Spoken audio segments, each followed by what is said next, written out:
शुक्लांबरधरं विष्णुं शशिवर्णं चतुर्भुजं प्रसन्नवदनं ध्यायेत् सर्वविघ्नोपशान्तये। व्यासं वसिष्ठनप्तारं शक्तेः पौत्रमकल्मषं पराशरात्मजं वन्दे शुकतातं तपोनिधिं। व्यासाय विष्णुरूपाय व्यासरूपाय विष्णवे नमो वै ब्रह्मनिधये वासिष्ठाय नमो नमः। अविकाराय शुद्धाय नित्याय परमात्मने सदैकरूपरूपाय विष्णवे सर्वजिष्णवे यस्य स्मरणमात्रेण जन्म संसारबन्धनात् विमुच्यते। नमस्तस्मै विष्णवे प्रभविष्णवे। ॐ नमो विष्णवे प्रभविष्णवे। श्रीवैशम्पायन उवाच श्रुत्वा धर्मानशेषेण पावनानि च सर्वशः युधिष्ठिरश्चान्तनवं पुनरेवाभ्यभाषत। युधिष्ठिर उवाच किमेकं दैवतं लोके किं वाप्येकं परायणम् स्तुवन्तः कमर्चन्तः प्राप्नुयुर्मानवाः शुभम्। को धर्मः सर्वधर्माणां भवतः परमो मतः किं जपन्मुच्यते जन्तुर्जन्म संसारबन्धनात्। श्रीभीष्म उवाच जगत्प्रभुं देवदेवमनन्तं पुरुषोत्तमं स्तुवन्नाम सहस्रेण पुरुषः सततोत्थितः। तमेव चार्चयन् नित्यं भक्त्या पुरुषमव्ययम् ध्यायन् स्तुवन् नमस्यंश्च यजमानस्तमेव च। अनादिनिधनं विष्णुं सर्वलोकमहेश्वरं लोकाध्यक्षं स्तुवन् नित्यं सर्वदुःखातिगो भवेत्। ब्रह्मण्यं सर्वधर्मज्ञं लोकानां कीर्तिवर्धनम् लोकनाथं महद्भूतं सर्वभूतभवोद्भवम्। एष मे सर्वधर्माणां धर्मोऽधिकतमो मतः यद्भक्त्या पुण्डरीकाक्षं स्तवैरर्च्यन्नरः सदा। परमं यो महत्तेजः परमं यो महत्तपः परमं यो महद्ब्रह्म परमं यः परायणम्। पवित्राणां पवित्रं यो मङ्गलानां च मङ्गलम् दैवतं देवतानां च भूतानां यो व्ययः पिता। यतः सर्वाणि भूतानि भवन्त्यादियुगागमे यस्मिंश्च प्रलयं यान्ति पुनरेव युगक्षये। तस्य लोकप्रधानस्य जगन्नाथस्य भूपते विष्णोर्नाम सहस्रं मे शृणु पापभयापहम्। यानि नामानि गौणानि विख्यातानि महात्मनः ऋषिभिः परिगीतानि तानि वक्ष्यामि भूतये। विष्णोर्नाम सहस्रस्य वेदव्यासो महान् ऋषिः छन्दोऽनुष्ठुप् तथा देवो भगवान् देवकीसुतः। अमृतांशोद्भवो बीजं शक्तिर्देवकी नन्दनः त्रिसामा हृदयं तस्य शान्त्यर्थे विनियुज्यते। विष्णुं जिष्णुं महाविष्णुं प्रभविष्णुं महेश्वरम् अनेकरूपदैत्यान्तं नमामि पुरुषोत्तमम्। अस्य श्रीविष्णोर्दिव्य सहस्रनाम स्तोत्र महामन्त्रस्य श्रीवेदव्यासो भगवान् ऋषिः अनुष्ठुप् छन्दः। श्रीमहाविष्णु परमात्मा श्रीमन्नारायणो देवता अमृतांशोद्भवो भानुरिति बीजम् देवकी नन्दन स्रष्टेति शक्तिः उद्भवक्षोभणो देव इति परमो मन्त्रः। शङ्खबृन्नन्दकी चक्रीति कीलकम् शाङ्गधन्वा गदाधर इत्यस्त्रम् रथाङ्गपाणिरक्षोभ्य इति नेत्रम् त्रिसामः सामगः सामेति कवचम् आनन्दं परब्रह्मेति योनिः ऋतुः सुदर्शनः काल इति दिग्बन्धः श्रीविश्वरूप इति ध्यानम्। श्रीमहाविष्णु प्रीत्यर्थे श्रीसहस्रनाम जपे विनियोगः। ध्यानम् क्षीरोदन्वत् प्रदेशे शुचिमणिविलसत्सैकते मौक्तिकानाम् माला क्लुप्तासनस्तस्फटिकमणिनिभैर्मौक्तिकैर्मण्डिताङ्गः शुभ्रैरभ्रैरदभ्रैरुपरि विरचितैर्मुक्तपीयूषवर्षैः आनन्दीनः पुनीयादरिनलिन गदा शङ्खपाणिर्मुकुन्दः भूः पादौ यस्य नाभिर्वियदसुरनिलश्चन्द्र सूर्यौ च नेत्रे कर्णावासाः शिरोद्यौर्मुखमपि दहनो यस्य वास्तेयमब्धिः अन्तस्थं यस्य विश्वं सुरनरखगो भोगि गन्धर्व दैत्यैः चित्रं रं रम्यते तं त्रिभुवन वपुषं विष्णुमीशं नमामि। ॐ नमो भगवते वासुदेवाय शान्ताकारं भुजगशयनं पद्मनाभं सुरेशं विश्वाधारं गगनसदृशं मेघवर्णं शुभांगं लक्ष्मीकान्तं कमलनयनं योगिहृद्ध्यानगम्यं वन्दे विष्णुं भवभयहरं सर्वलोकैकनाथं मेघश्यामं पीतकौसेयवासं श्रीवत्साङ्कं कौस्तुभोद्भासिताङ्गं पुण्योपेतं पुण्डरीकायताक्षं विष्णुं वन्दे सर्वलोकैकनाथं नमः समस्तभूतानाम् आदिभूताय भूभृते अनेकरूपरूपाय विष्णवे प्रभविष्णवे सशङ्खचक्रं सकिरीटकुण्डलं सपीतवस्त्रं सरसीरुहेक्षणं सहारवक्षस्थलशोभिकौस्तुभं नमामि विष्णुं शिरसा चतुर्भुजम् छायायां पारिजातस्य हेमसिंहासनोपरि आसीनमम्बुदश्याममायताक्षमलङ्कृतम् चन्द्राननं चतुर्बाहुं श्रीवत्साङ्कितवक्षसं रुक्मिणी सत्यभामाभ्यां सहितं कृष्णमाश्रये हरिः ओम् विश्वं विष्णुर्वषट्कारो भूतभव्य भवत्प्रभुः भूतकृद्भूतभृद्भावो भूतात्मा भूतभावनः भूतात्मा परमात्मा च मुक्तानां परमागतिः अव्ययः पुरुषः साक्षी क्षेत्रज्ञोऽक्षर एव च योगो योगविदां नेता प्रधान पुरुषेश्वरः नारसिंहवपुः श्रीमान् केशवः पुरुषोत्तमः सर्वस्यर्वस्थिवस्थाणुर्भूतादिर्निधिरव्ययः सम्भवो भावनो भर्ता प्रभवः प्रभुरीश्वरः स्वयं भूशम्भुरादित्यः पुष्कराक्षो महास्वनः अनादिनिधनो धाता विधाता धातुरुत्तमः अप्रमेयो हृषिकेशः पद्मनाभो मरप्रभुः विश्वकर्मा मनुस्त्वष्टा स्थविष्ठस्थविरो ध्रुवः अग्राह्यः शाश्वतः कृष्णो लोहिताक्षः प्रतर्दनः प्रभूतस्त्रिककुद्धाम पवित्रं मङ्गलं परम् ईशानः प्राणदः प्राणो ज्येष्ठः श्रेष्ठ प्रजापतिः हिरण्यगर्भो भूगर्भो माधवो मधुसूदनः ईश्वरो विक्रमी धन्वी मेधावी विक्रमः क्रमः अनुत्तमो दुराधर्ष कृतज्ञ कृतिरात्मवान् सुरेशः शरणं शर्म विश्वरेताः प्रजाभवः अहः संवत्सरो व्याळः प्रत्ययः सर्वदर्शनः अजः सर्वेश्वरः सिद्धः सिद्धिः सर्वादिरच्युतः वृषा कपिरमेयात्मा सर्वयोग विनिसृतः वसुर्वसुमनः सत्यः समात्मा संमितः समः अमोघः पुण्डरीकाक्षो वृषकर्मा वृषाकृतिः रुद्रो बहुशिरा बभ्रुर्विश्वयोनिः शुचिस्रुवाः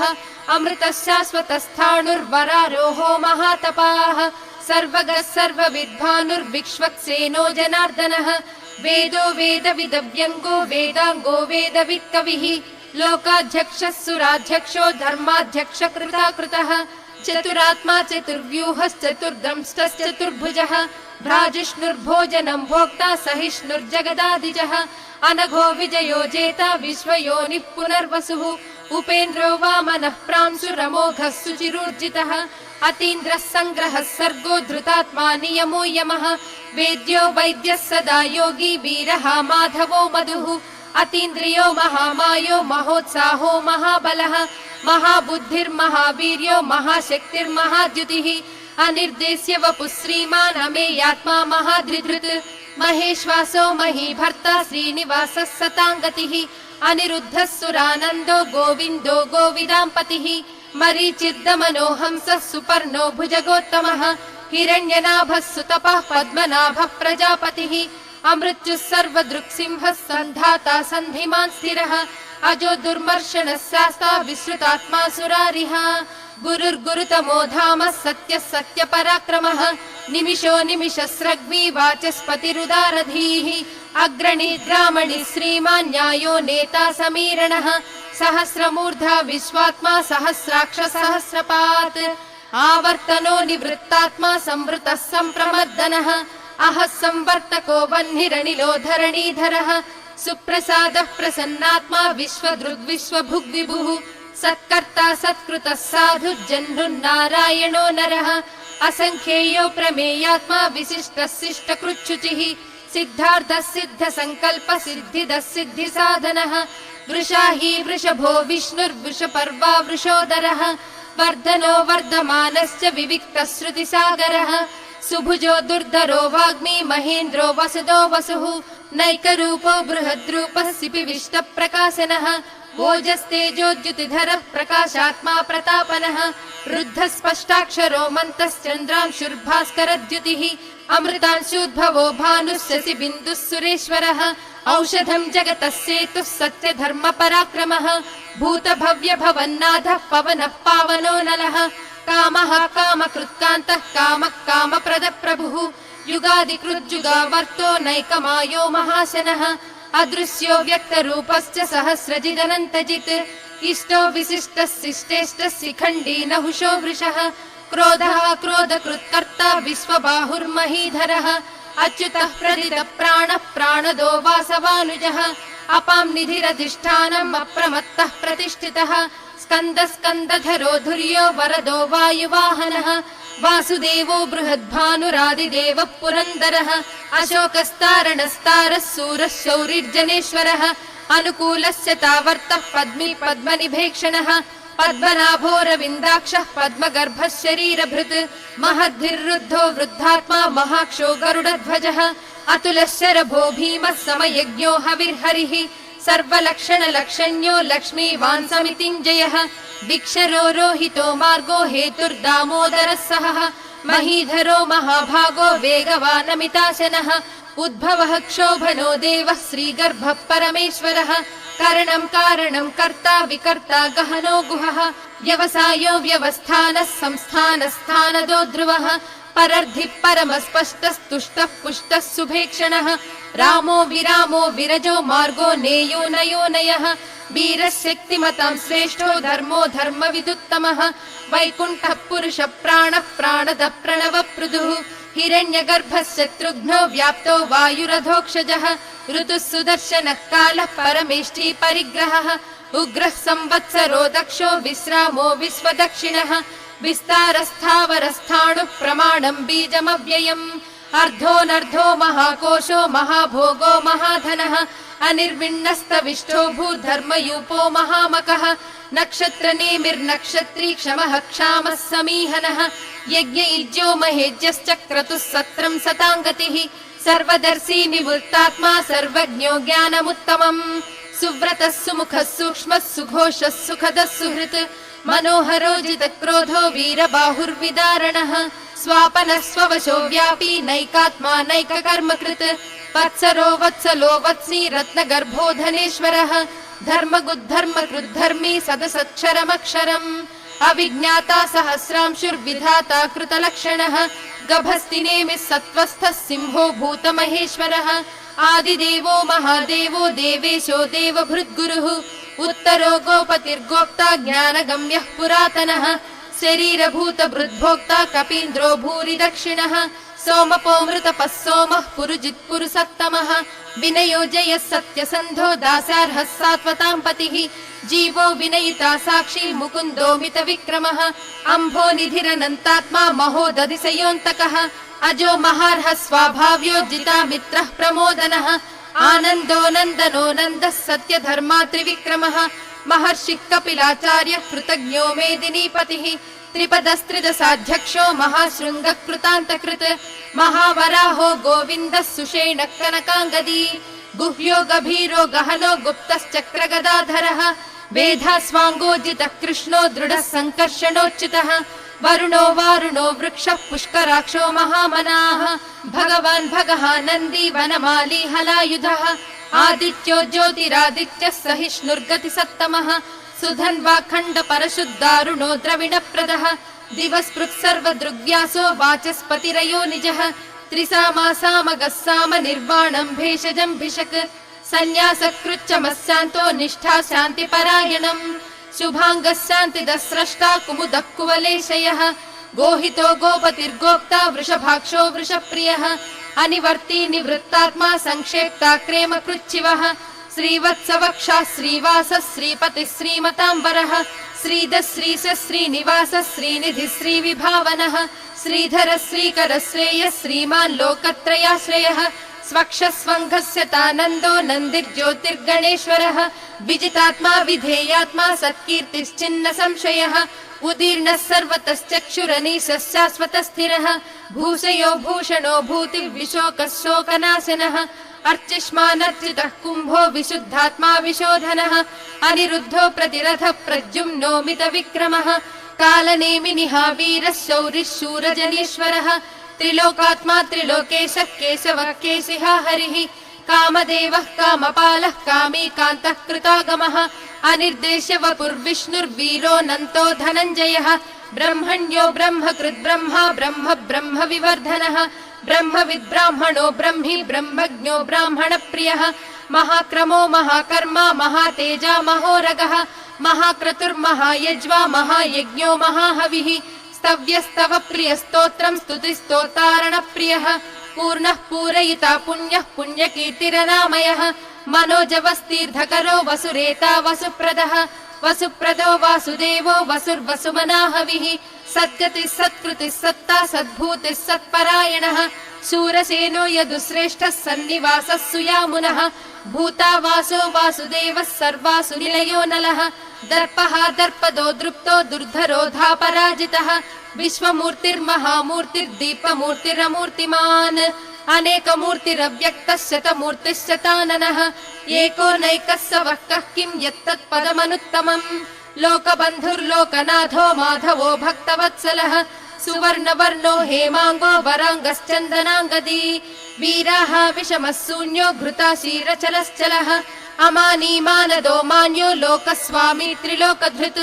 सुमेधा मेधजो धन्यः सत्यमेधाधराधरः तेजो वृषो द्युतिधरः सर्वशस्त्रभृताम्बरः प्रग्रहो निग्रहो व्यग्रो नैकः शृङ्गो गदाग्रजः चतुर्मूर्तिश्चतुर्बाहुश्चतुर्व्यूहश्चतुर्गतिः चतुरात्मा चतुर्भावश्चतुर्वेद विदेकपात् समावर्तो निवृत्तात्मा दुर्जयो दुरतिक्रमः दुर्लभो दुर्गमो दुर्गो दुरावासो दुरारिः शुभाङ्गो लोकसारङ्गः सुतन्तुस्तन्तुवर्धनः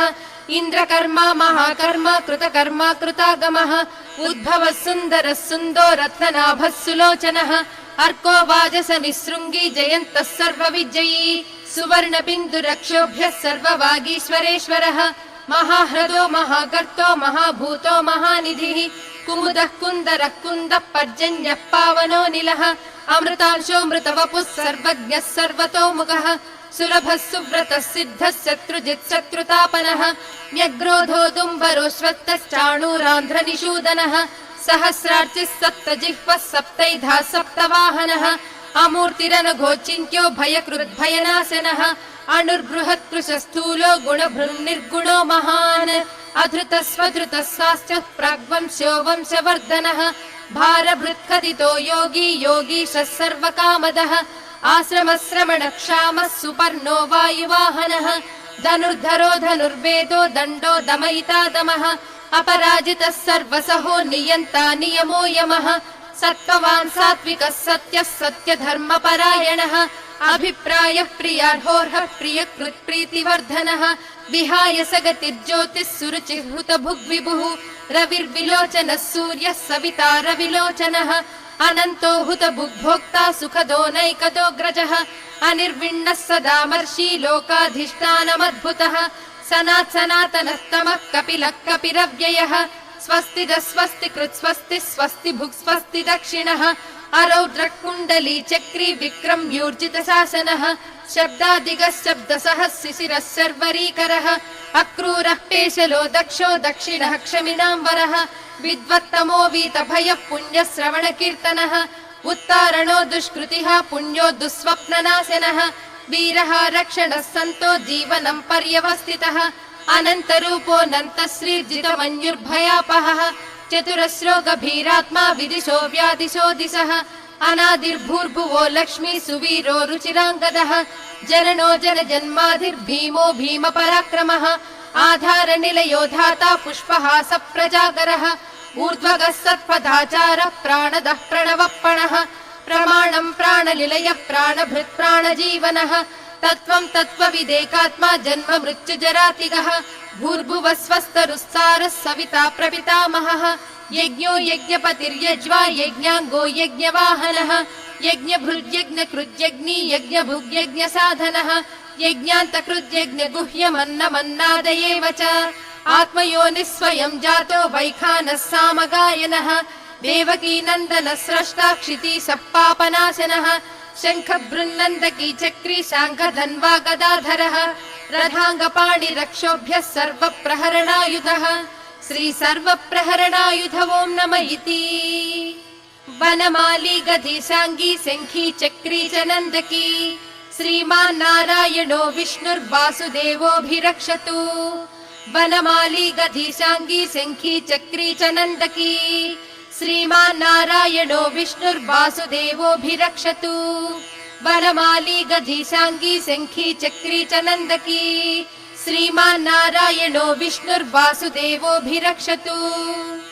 इतीदं कीर्तनीयस्य केशवस्य महात्मनः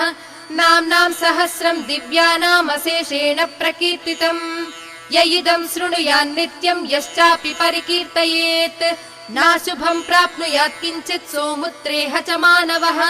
वेदान्तको ब्राह्मणः स्यात् क्षत्रियो विजयी भवेत् वैश्यो धनसमृद्धः स्यात् शूद्रः सुखमवाप्नुयात्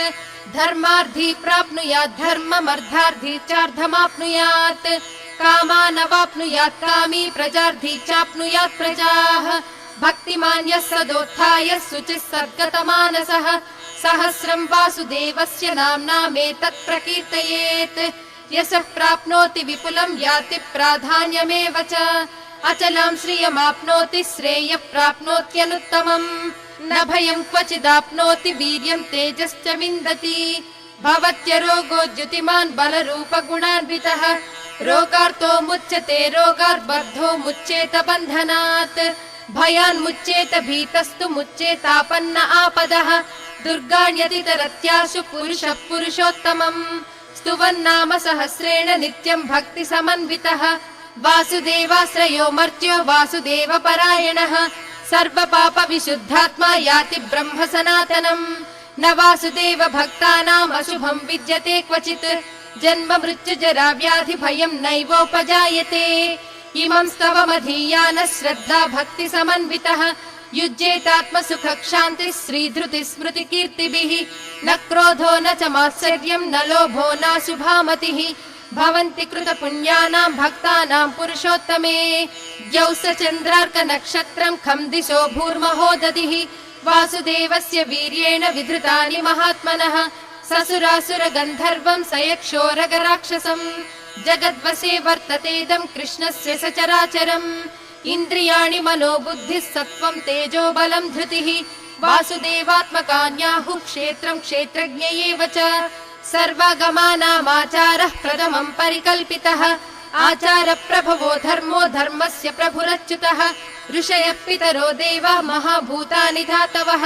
जङ्गमा जङ्गमं चेदं जगन्नारायणोद्भवम् योगो ज्ञानं तथा साङ्ख्यं विद्या शिल्पादिकर्म च वेदः शास्त्राणि विज्ञानम् एतत् सर्वं जनार्दनात् एको विष्णुर्महद्भूतं पृथग्भूतान्यनेकशः त्रीन् लोकान् व्याप्य भूतात्मा भुङ्क्ते विश्वभुगव्ययः इमं स्तवं भगवतो विष्णोर्व्यासेन कीर्तितम् पठेज्जयिच्छेत् पुरुषः श्रेयः प्राप्तुं सुखानि च विश्वेश्वरमजं देवं जगतः प्रभुमव्ययम् भजन्ति ये पुष्कराक्षं न ते यान्ति पराभवम् न ते यान्ति पराभवम् ॐ नमः इति अर्जुन उवाच पद्मपत्र विशालाक्ष पद्मनाभ सुरोत्तम भक्तानामनुरक्तानां त्राता भव जनार्दन श्रीभगवानुवाच यो मां नाम सहस्रेण स्तोतुमिच्छति पाण्डव सोऽहमेकेन श्लोकेन स्तुत एव न संशयः स्तुत एव न संशय ॐ नमः इति व्यास उवाच वासनाद्वासुदेवस्य वासितं भुवनत्रयम् सर्वभूतनिवासोऽसि वासुदेव नमोऽस्तु ते श्रीवासुदेव नमोऽस्तु ॐ नमः इति पार्वत्युवाच केनोपायेन लघुना विष्णोर्नाम सहस्रकम् पठ्यते पण्डितैर्नित्यं श्रोतुमिच्छाम्यहं प्रभो ईश्वर उवाच श्रीराम राम रामेति रमे रामे मनोरमे सहस्रनाम तत्तुल्यं राम नाम वरानने श्रीराम राम रामेति रमे रामे मनोरमे सहस्रनाम तत्तुल्यं राम नाम वरानने श्रीराम राम रामेति रमे रामे मनोरमे सहस्रनाम तत्तुल्यं राम नाम वरानने श्रीराम नाम वरानन ओं नम इति ब्रह्म उवाच नमोऽस्त्वनन्ताय सहस्रमूर्तये सहस्रपादाक्षि शिरोरुबाहवे सहस्रनाम्ने पुरुषाय शाश्वते सहस्रकोटि युगधारिणे नमः श्री सहस्रकोटि युगधारिणे नम ओं नम इति सञ्जय उवाच यत्र योगीश्वरः कृष्णो यत्र पार्थो धनुर्धरः तत्र श्रीर्विजयो भूतिर्ध्रुवा नीतिर्मतिर्मम श्रीभगवानुवाच अनन्याश्चिन्तयन्तो मां ये जनः पर्युपासते तेषां नित्याभियुक्तानां योगक्षेमं वहाम्यहम् परित्राणाय साधूनां विनाशाय च दुष्कृतां धर्म संस्थापनार्थाय सम्भवामि युगे युगे आर्ता विषण्णाः शिथिलाश्च भीता घोरेषु च व्याधिषु वर्तमानाः संकीर्त्य नारायण शब्दमात्रं विमुक्त दुःखाः सुखिनो भवन्ति कायेन वाचा मनसेन्द्रियैर्वा बुद्ध्यात्मना वा प्रकृते स्वभावात् करोमि यद्यत् सकलं परस्मै नारायणायेति समर्पयामि।